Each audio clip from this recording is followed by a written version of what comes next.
Evangelho de Jesus segundo Mateus, capítulo 21, do versículo 10 ao versículo 17. E eu dei a essa reflexão o tema de uma bela desobediência. Também poderia intitular de uma bênção chamada desobediência. E eu quero convidá-la a fazer essa leitura comigo, e uma história que é fascinante sempre. Ela faz parte do nosso imaginário. Poucos de nós não têm em mente o Cristo com um chicote na mão, entrando no templo e expulsando cambistas e mercadores. Os cambistas que faziam a troca das moedas, porque os povos vinham de muitos lugares diferentes e portavam moedas distintas, e eles faziam o câmbio dessas moedas. E os mercadores que vendiam pombos, cordeiros, vaca e os ingredientes todos do que era boi, que era apresentado na forma de oferta e de sacrifício no templo. A imagem é forte, não deixa de ser assustadora, porque é uma imagem raivosa, não é? É uma imagem que guarda um tanto de violência.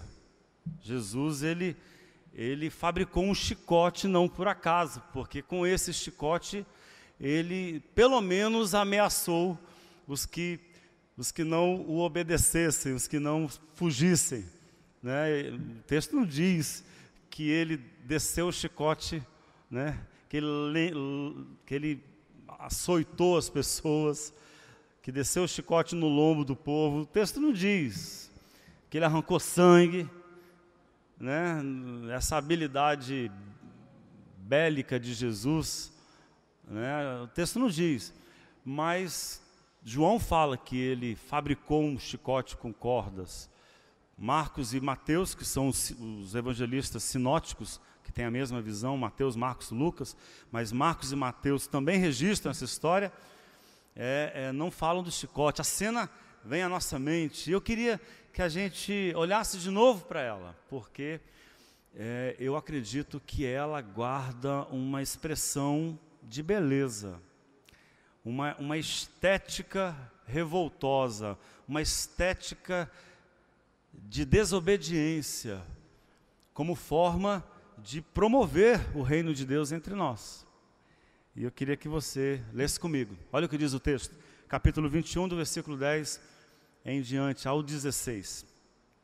E entrando ele em Jerusalém, ficou alvoroçada a cidade inteira. Diziam: quem é este? As multidões diziam: este é o profeta Jesus, o que vem de Nazaré, na Galiléia. E Jesus entrou no templo e expulsou todos os que vendiam e compravam no templo, e revirou as mesas dos cambistas e os bancos dos que vendiam as pombas. E disse-lhes: ficou escrito, a minha casa será chamada casa de oração, vós, porém, fazem-na um antro de ladrões. E aproximaram-se dele cegos e coxos no templo, e ele os curou. O sumo sacerdote e os escribas, vendo os milagres que ele praticou, e as crianças que gritavam no templo: Hosana ao filho de Davi, ficaram indignados e disseram-lhe: ouves o que estes dizem? Jesus disse-lhes: sim, nunca lestes que da boca de crianças e de bebês de peito arranjaste o louvor? Não deixa de ter um tom irônico aqui, Não deixa de ter aqui ainda um tom rebelde de Jesus a essas autoridades que questionam aquilo que parece ser uma pretensão de poder. Amém. Vamos orar ao Senhor. Vamos orar. Deus, nós reconhecemos na Bíblia Sagrada uma chance de revelação. Nós olhamos para a Bíblia Sagrada e acreditamos que ela é oportunidade de meditação em tantos testemunhos, em tantas histórias que testificam o teu amor, mas também histórias que acordam a nossa consciência, que com tanta frequência cochila o sono displicente, ou o sono da desesperança, ou o sono da incredulidade. E a tua palavra é uma chance de que esses testemunhos, essas histórias, possam nos ajudar pela imaginação e pela fé a ver outras possibilidades de vida e ouvir a tua voz nos chamando a existir com mais graça, com mais intensidade, com mais força, com mais coragem. Ajuda-nos hoje, Deus, pela tua palavra. É a nossa oração em nome de Jesus. Amém. Eu dizia, esta é uma história de revolta e desobediência, de ira e destruição, de intolerância e reviravolta. É fácil a gente dizer que aqui há um ponto de ebulição, uma efervescência. O caldo entornou. Parece que Jesus chegou a um limite, né? Chegou a um ponto em que ele precisou lançar mão de uma atitude mais imponente, mais forte, de uma reviravolta. A história tem essa percepção, né, de um caminho que Jesus vem fazendo, e aí não dá mais para tolerar algumas coisas. Dentro do projeto de Jesus, não dá mais para aguentar uma cultura que se instalou ali naquela casa. Mas a gente não pode confundir o gesto de Jesus com qualquer raiva, né? Com um piti raivoso de Jesus, com um acesso de fúria qualquer.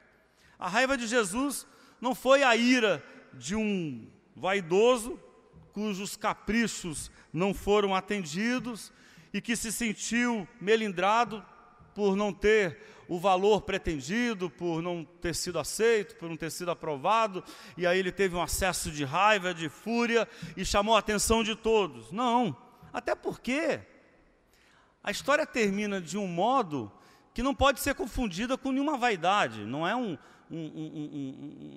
ataque narcísico, né? De alguém que quer chamar a atenção, ou de alguém que não aguenta mais que os outros não prestem atenção nele, que os outros não o valorizem adequadamente. Nada disso. A história termina com Jesus curando gente esquecida, marginalizada, cegos e coxos, e fazendo uma festa cheia de ternura com as crianças. Não é nada disso, com certeza. Também não podemos confundir a revolta de Jesus com uma fúria higienista, né, de um religioso santarrão que passa por cima de qualquer um que não cumpre as regras, que fulmina quem ousa ser herege, né, quem ousa descumprir as tradições, quem ousa ser impuro, que passa por cima daqueles que ele entende que são pecadores. Não é uma fúria higienista. Jesus não vai ali para para estabelecer um estado de santidade absoluta. Até porque nesse ambiente aí, Jesus é talvez o maior suspeito. Talvez ali, muito mais do que os cambistas e que os mercadores, Jesus é o suspeito. Ele é acusado, a gente vem acompanhando a história e a gente sabe, ele é acusado de comer e beber com pecadoras, com pecadores, com as prostitutas, né? Paira sobre Jesus todas as dúvidas, e essa vai ser uma das acusações contra ele, inclusive, que ele é alguém ofensivo. Então não é um ataque de um santarrão, né, que resolveu fazer uma limpeza, higienizar o ambiente do templo. Não é isso, com certeza. Também não foi uma raiva de instituição, porque Jesus não é contra o templo. Jesus não confunde a maldade no templo, que ele vê e não quer mais, com a maldade do templo. Não é o templo que é mau, mas uma cultura insana que se instalou dentro do templo. Não é a religião que é má para Jesus. Jesus é um religioso. Jesus não é contra a religião, Jesus é um religioso. O que Jesus não suporta mais, mostra para nós o tempo todo que não aguenta mais, é uma religião distorcida, corrompida. Uma religião que cuida mais das coisas do templo do que das pessoas no templo. A revolta de Jesus é com uma ordem que se estabeleceu, que é uma ordem da desgraça, porque ela deixa os cegos e os coxos do lado de fora, porque é uma ordem excludente. É com isso o problema de Jesus, não é com o templo. O templo é uma oportunidade outra para Jesus, inclusive ele vai dizer, isso aqui é uma casa de oração. Ele gosta da oração na casa. O que ele não gosta é da casa que transforma oração em um canto sedutor de gente que se aproveita da fragilidade do povo para enriquecer. O que ele não gosta é da distorção no templo. Portanto, a gente tem que olhar para essa história com essa percepção. Inclusive, antes que alguém acredite em algo assim, não se trata de um desequilíbrio emocional. Jesus não estava num dia legal, entendeu? Acordou virado, né? Ele não estava bem, estava de mau humor, né? Os hormônios não estavam conversando direito, e aí Jesus chutou o pau da barraca por causa disso. Não. Porque a gente olha para a história, inclusive Marcos nos ajuda com esse detalhe, o que Jesus faz aqui foi calculado. O gesto de Jesus não é um ataque de alguém que tem um desequilíbrio de raiva e perde a cabeça. Jesus não perdeu a cabeça, entendeu? E saiu dando pancada para tudo quanto é lado porque não aguentou mais. Não, ele pensou, ele calculou. Jesus, ele pensou as falas são todas muito bem colocadas. Jesus, ele construiu todo um caminho, né? João diz, eu já falei para vocês, que Jesus, entre a revolta de Jesus e o desempenho de Jesus revoltoso, entre a revolta de Jesus e a desobediência dele, aquela estrutura e o modo como ele desorganizou aquela loucura que estava instalada no templo, teve tempo bastante para ele voltar para casa. Marcos diz que ele foi para Betânia, porque já era tarde, e aí João diz que ele fez um chicote, pensou as cordas do chicote, né? Então, existe um planejamento, existe essa delicadeza, né? De quem pensou, a meu ver, uma performance teatral.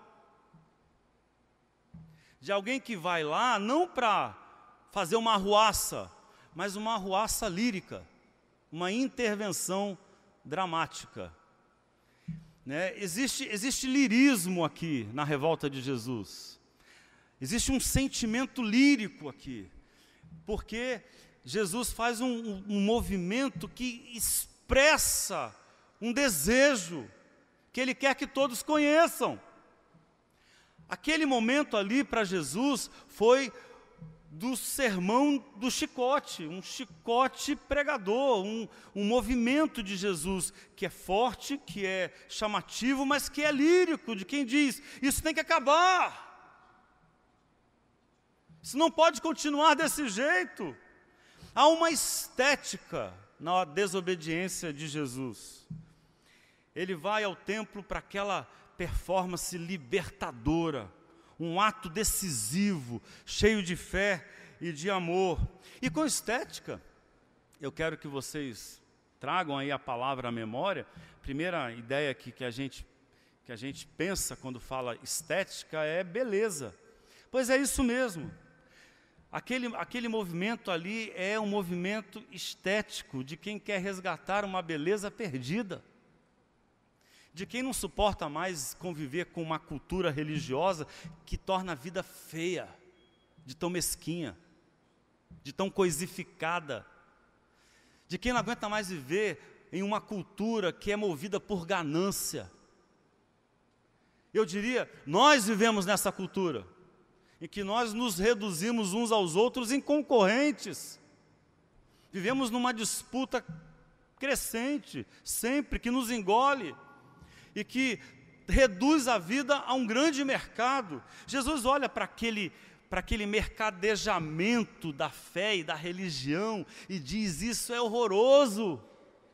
Portanto, o Cristo que derruba, né, as mesas dos vendedores, que derruba as mesas dos cambistas, ele é alguém que promove beleza, é uma desobediência estética, é uma bela desobediência. E aí eu ouso dizer para vocês que seguir a Jesus é um projeto estético e uma estética também de desobediência. Ninguém segue a Jesus sem ousar desobedecer. E é claro que eu não falo aqui de desobedecer por desobedecer, de rebeldia por rebeldia. Eu tenho certeza que talvez eu nem precisasse, eu acredito que eu nem precisasse fazer esse esclarecimento. Mas para que ninguém confunda com algo parecido com isso, o projeto do Reino de Deus é um projeto que pretende desorganizar uma ordem que torna a vida feia.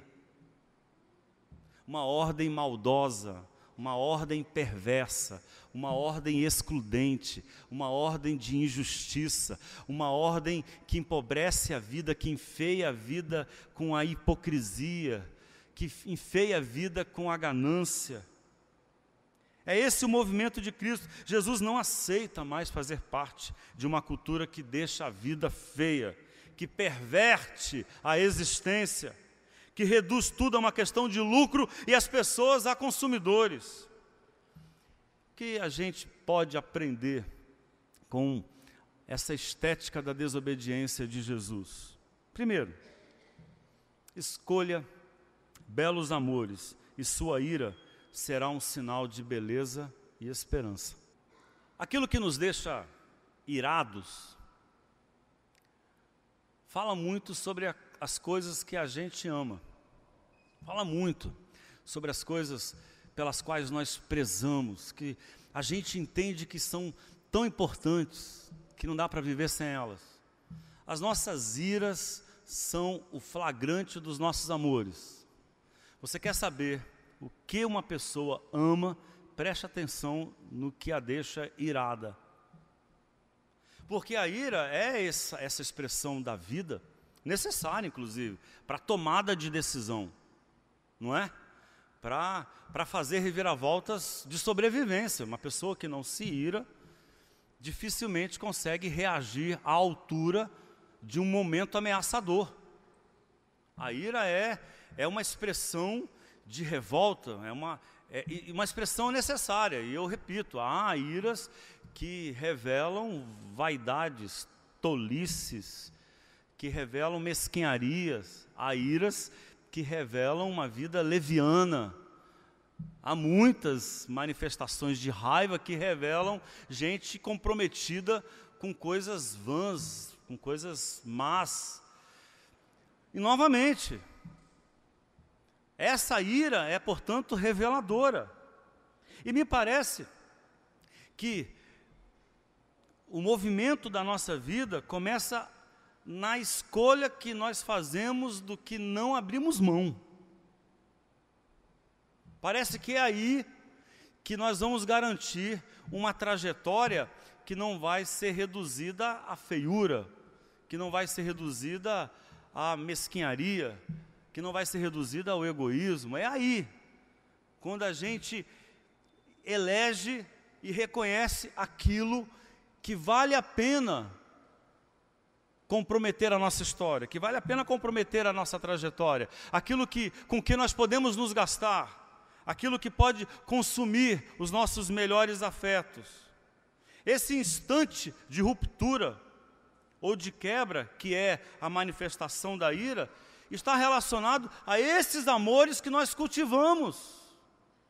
Então, se há um espaço da sua vida que precisa de arranjo, de acerto, se há um espaço da minha vida que precisa de muita reflexão, é esse dos meus amores. Ora, se você passa a vida com medo de não ser aprovado, com um zelo enorme por manter uma boa e aprovável aparência, qualquer desaprovação, qualquer crítica, menor que for, vai fazer você perder as estribeiras, não é?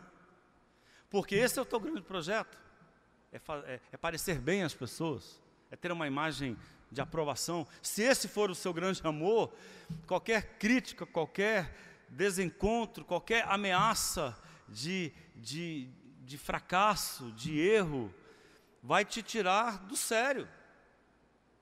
Agora, se você ama a justiça,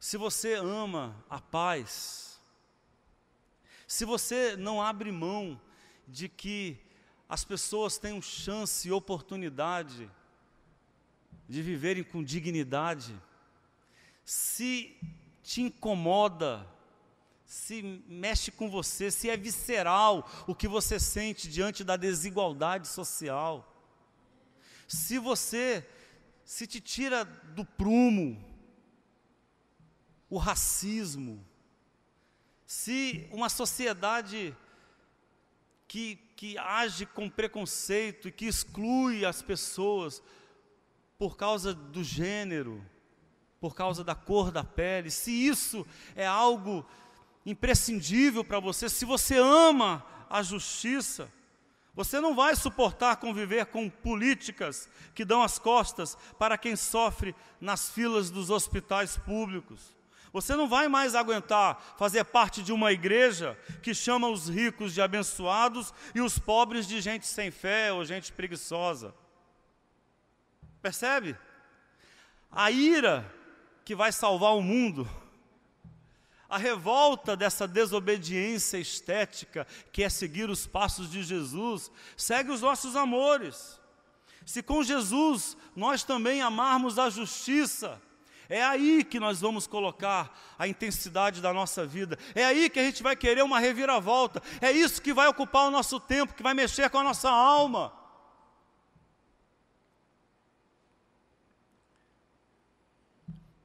Há uma divergência bem significativa entre João e os chamados evangelistas sinóticos, Marcos e Mateus, que contam essa mesma história. Eu vou repetir, eles são chamados de sinóticos pelos estudiosos da Bíblia, pelos teólogos, porque têm a mesma visão, né? Parece que todos os três, Mateus, Marcos e Lucas, escreveram olhando na perspectiva de Marcos, né? Ele parece que serviu, é uma teoria de modelo para que Mateus e Lucas também escrevessem os seus evangelhos, com algumas variações de estilo, algumas abordagens diferentes, mas a mesma visão. João é o evangelho dos 4 evangelhos que nós temos na Bíblia que mais diverge, que tem uma outra abordagem da narrativa, da história de Jesus Cristo. E é curioso que para João, essa história, ela é a primeira do ministério de Jesus. Primeira coisa que Jesus faz na história de João, depois da festa de Caná da Galileia, que não foi uma história de ministério, não foi um compromisso ministerial. Jesus ainda não está fazendo discípulos, né? Ele transforma água em vinho, a gente conhece a história. Mas o primeiro movimento ministerial de Jesus, em que ele é chamado de profeta, é esse do templo. É esse que é marcado por uma revolta, por aquilo que eu estou chamando aqui de uma desobediência estética, de quem quer acabar com aquilo que enfeia a vida. Parece que para João não dá para Jesus dar mais um passo sem antes resolver essa história. Não dá para eu começar a minha trajetória se o templo está desse jeito. Não dá. Não dá para seguir a vida sem antes resolver isso aqui. A vida não vai seguir normalmente sem que primeiro eu resolva essa questão.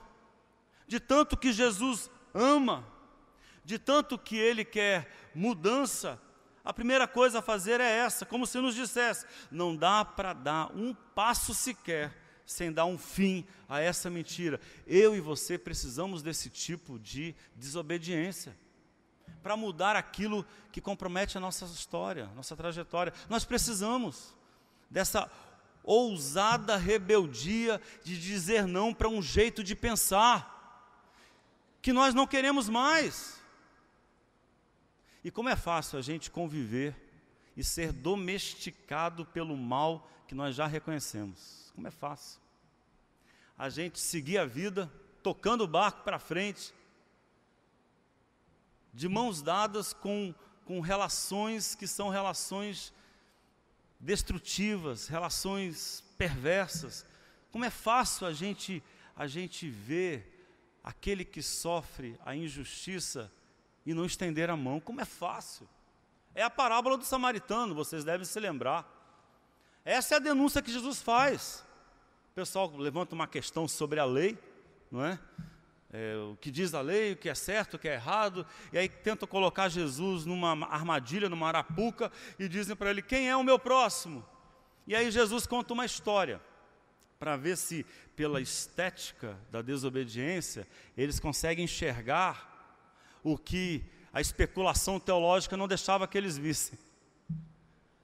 E aí Jesus diz que um homem foi vítima de um assalto, caminhando entre Jerusalém e Jericó, e foi deixado quase morto à beira do caminho. E aí passou o sacerdote, e o sacerdote passou de largo, né? Ele tinha o que fazer, e dava para ele fazer sem resolver a história desse homem. Dava para ele ser sacerdote sem estender a mão para quem precisava dele. E aí ele foi ser esse sacerdote. Ele foi viver esse projeto de vida, que dava para viver sem resolver o problema do homem. E depois vem o levita. O levita, ele era um soldado do templo.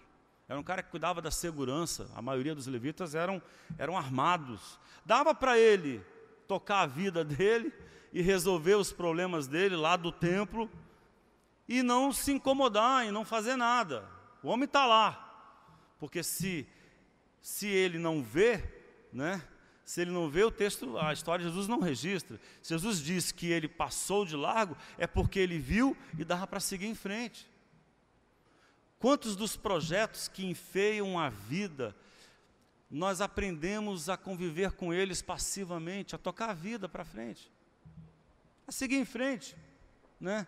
Dá para viver sem mexer com isso, dá para viver sem resolver esse problema, dá para viver sem desobedecer essa cultura que me tornou um egoísta, dá para seguir em frente, e lentamente eu vou sendo domesticado por esse modelo de vida que vai me engolindo.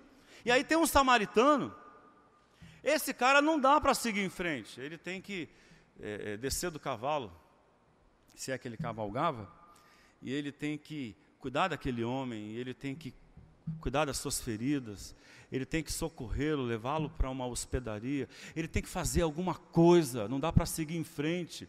Parece que João diz isso para a gente, quando coloca a história no início da trajetória de Jesus. Para a gente seguir em frente, nós temos que resolver algumas coisas com as quais nós não podemos conviver mais.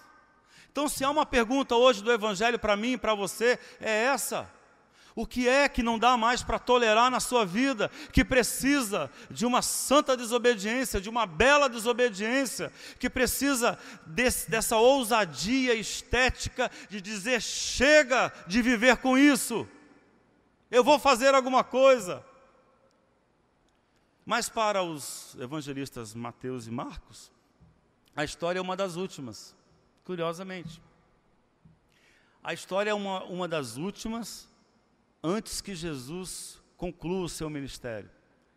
E novamente, também eles parecem nos dizer o seguinte, parece que eles nos afirmam, não dá para concluir o seu projeto de vida, não dá para dizer, fiz o que tinha que fazer, sem resolver essa história. Não dá para dizer, cheguei. Não dá para dizer, concluí a minha vocação, concluí o meu ministério, né? Ou como Paulo, combati o bom combate. Não dá. Enquanto houver essa cultura que torna a existência uma lástima, não dá. Eu tenho que fazer alguma coisa. Antes da prisão e da morte de Jesus, ele tem um acerto de contas. Ele tem que ir lá no templo e chutar o pau da barraca. Ele tem que ir lá no templo e derrubar a mesa. Ele tem que ir lá no templo e avisar para eles que aquilo ali tinha que ser casa de oração e não casa de bandidagem. Novamente a pergunta, o que é na sua trajetória que reivindica essa atitude? O que é hoje na sua história de vida que reivindica que você desobedeça como Jesus desobedeceu à cultura do templo? Qual é a cultura que você precisa dizer, basta, eu não vou fazer parte dela? Para qual desobediência hoje Jesus está chamando você? E finalmente, para uma cultura que torna a vida feia, a beleza tem que ser uma desobediência. Essa história contada por Mateus é muito especial. É só ele que nos dá esse detalhe. E não foi por acaso que eu escolhi a narrativa de Mateus e não a de Lucas, e não a de João ou de Marcos. Porque Mateus nos diz que a história é seguida por uma surpresa.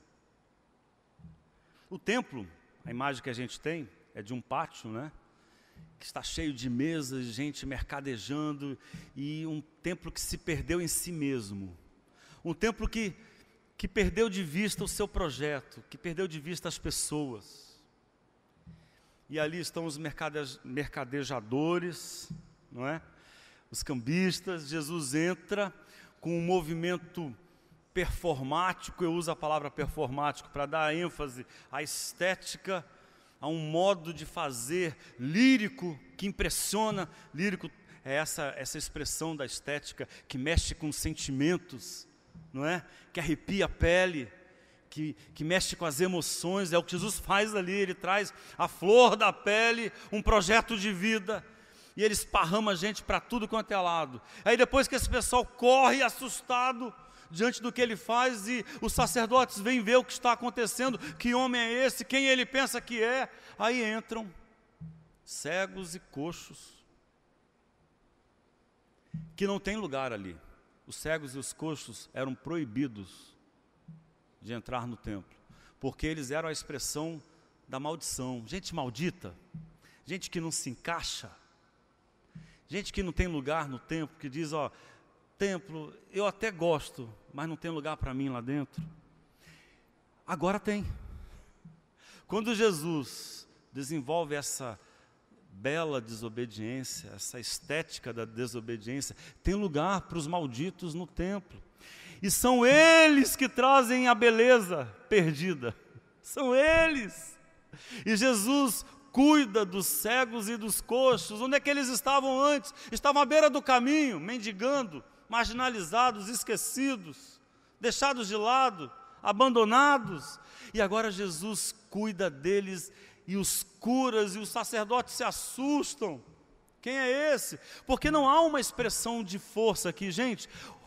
O milagre que Jesus opera não é um milagre que diz como ele é poderoso. O milagre que Jesus opera é um milagre que diz que tipo de gente é essa que Jesus é.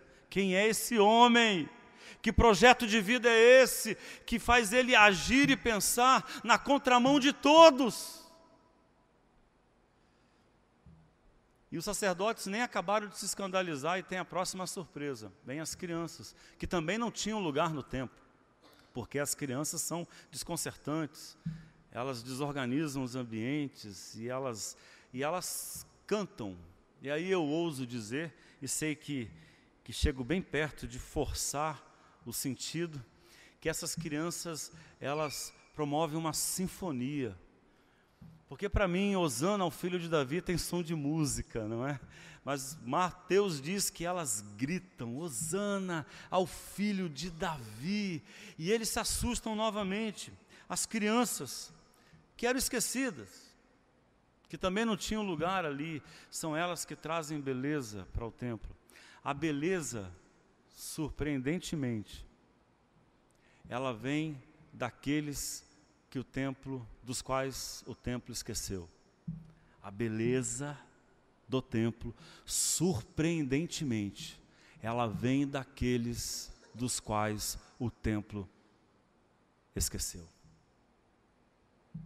Aqueles que foram deixados de lado, são eles que trazem a beleza do reino de Deus para dentro do templo.